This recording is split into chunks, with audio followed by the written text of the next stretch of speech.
Okay, hi everyone, I'm Amelia, and today I'm going to talk to you a little bit about your position. So, first of all, my horse is not going to want to stand still. We'll have to work on this. But the first thing that I think about when I sit on a horse is kind of how I want my pelvis to be. So you don't want your pelvis, let me walk a little more forward. You don't want your pelvis like this, and you don't want your pelvis too far tucked under. You want to kind of have a neutral position for your pelvis on your horse.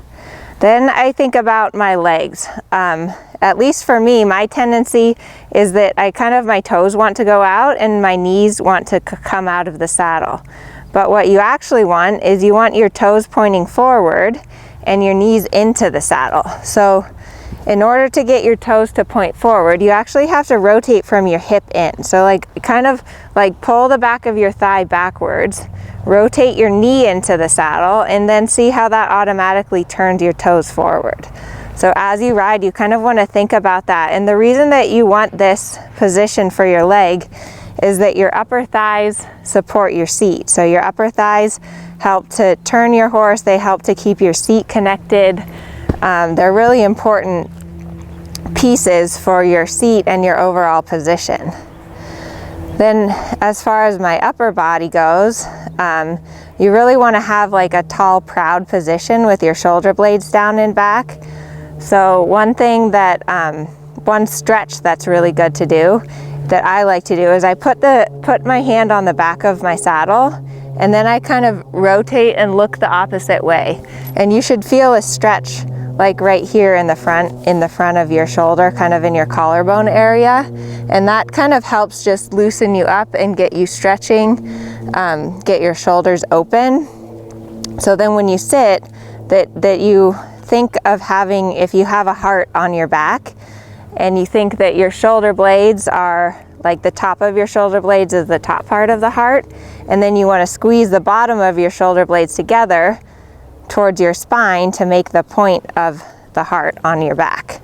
So that's kind of the image that I have in my mind as I think about my shoulders and my upper body. Then the other really important thing is your arms. So when you're riding, you want to have a little bend in your elbows, and a lot of people have trouble with the reins like sliding through their hands. So you don't want to grip with your whole hand because that makes your whole arm tight. What you want to do is you want to push down between your pointer finger and your thumb, and that's what holds the rein. So that pushing down between your pointer finger and your thumb so that the horse can't get the rein out. And then you want to be able to kind of move your wrist and ring finger on the bit.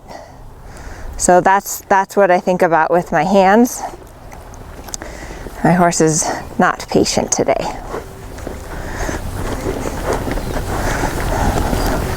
Good boy.